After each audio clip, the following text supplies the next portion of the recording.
Hey everybody, here goes the third and final part of business planning tutorial, and this will cover off the Microsoft Word document, which the key aspect of this document is really identifying where your business stands presently and then putting some specific action plans in place to help you achieve your goals, whatever they may be. Okay, so this is the front page, and the first couple of bits are pretty self-explanatory. You throw in your details there. So section 1 is last year's review. So it's taking a look at the numbers that you achieved last year versus whatever goals you had set for yourself. This may be the first year that you've actually gone about setting some goals, so maybe you won't have anything in the goals bit here. But you'll clearly have something to put into actual, so you can, if you did have goals, well, that's fantastic, because then you can assess yourself against what you thought you would achieve, or what you hope to achieve, I should say. The next part there is really just an overview on what worked in your business last year. So maybe some new strategies that you implemented, therefore you know that you want to continue doing those. Also detailing what didn't work. It's important to know that, hey, you tried something, it didn't work. The decision then is, should I continue to do it because perhaps I need to give it a bit longer, or do I need to make sure I don't make the same mistake again and do the same thing? So it's running through those sort of things. Now, SWOT analysis, I'm sure you have, most of you would have seen this before. So a SWOT analysis stands for strengths, weaknesses, opportunities and threats in regards to your business. So strengths and weaknesses are internal factors, and opportunities and threats are external factors. So strengths, that's where you run through what are the strengths of you and your business. So you might think the brand's a strength, you might think you've got good product knowledge, great lender relationships, whatever it is. So you just detail all your strengths, because the key with strengths, once you understand your strengths, you can then maximize your strengths.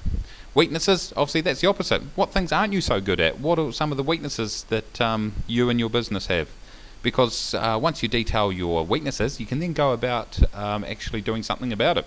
If you feel that you have a weakness in some technology side of the business, then you can get some training on that. If you've got product knowledge is poor, you can go and do something about that. Or if you may think that your sales process isn't quite up to speed, well, great, you can go and address that also.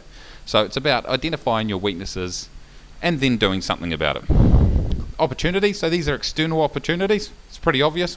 What does the local market present in terms of opportunities for you?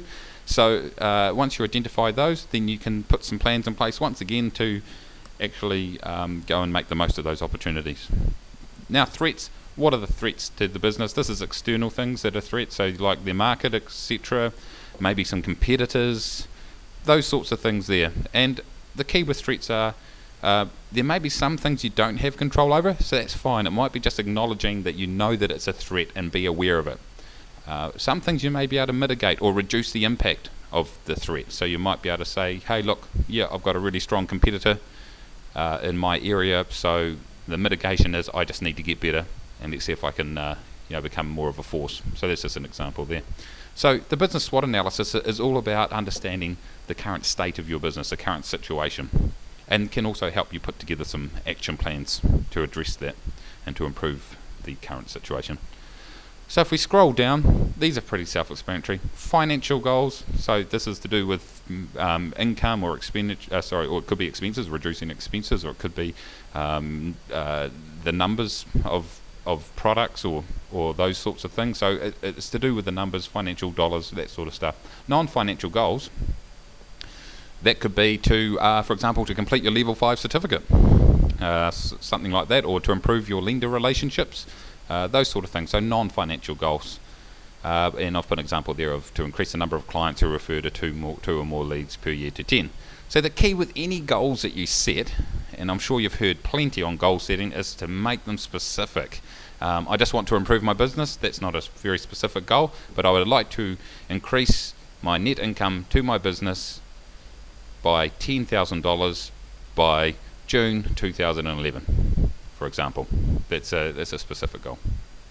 So annual volume requirements, you would have filled out your spreadsheet, and it may not necessarily have been the one that the template that I provided, but it might be a similar one that gives the same results.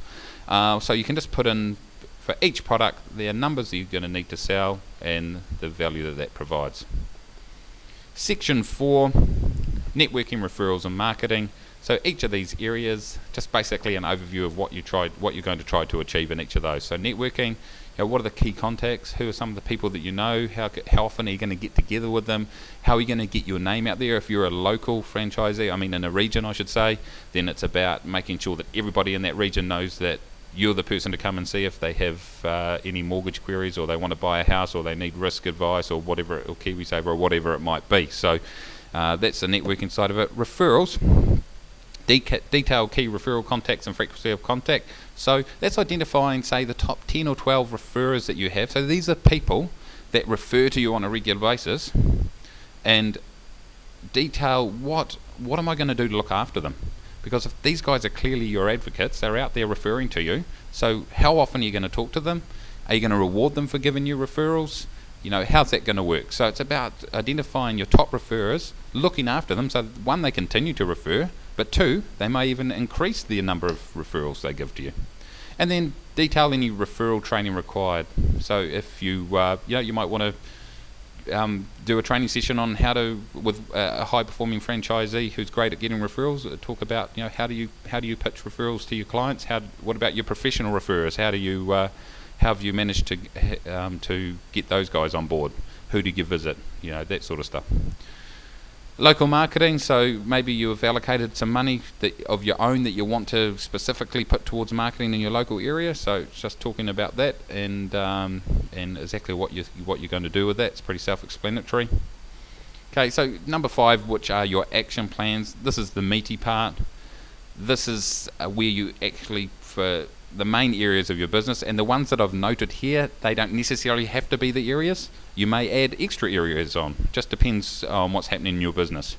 So I've put, for each section I've put 3 spaces, but you might have 5 action plans, you might have 1. It's up to you, completely up to you. The key is though, is, as I said here, to ensure effective action plans, make them specific and time bound. The old SMART goal setting, same deal, make them specific, measurable, attainable, relevant and time bound. So that means, like I said, rather than, so for example, a structured communication program, it could be that you're not sending birthday cards at the moment, so the goal could be implement a birthday card sending program by the 6th of April 2011. As you can see, it's very specific exactly what you're going to do and when you're going to do it by, because if you just put a generic, I'm going to improve this area, you're probably not going to achieve that. But if you put a very specific goal in place and you put a time that you're going to try to achieve it by, you're more likely to achieve it. So customer management, and another example there might be, I'm going to call 2 people per day out of my client database with a view to offering fire in general. I don't know, just made that up. But it was very specific that it was 2 people per day, or it might be I'm going to call 5 people per week, or whatever it might be. But it needs to be specific and it needs to be relevant and time bound and all that sort of stuff. So here goes the areas. I've put some suggestions in there. They're not exhaustive. They're just based on what some of the what's have worked for some franchisees out there, and so it's just a case of running through those. So you've got follow-up process, some action plans around that, refixes.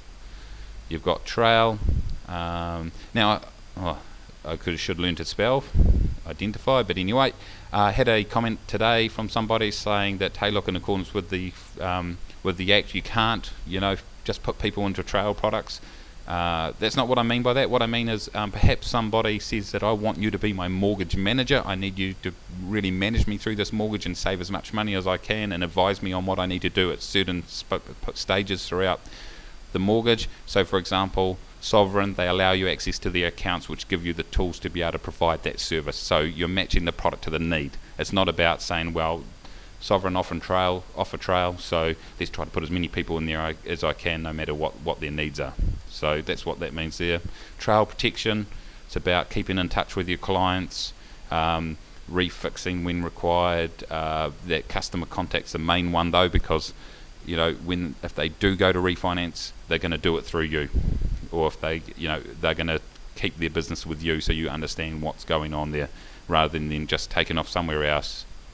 They pay out their loan and you lose the trail.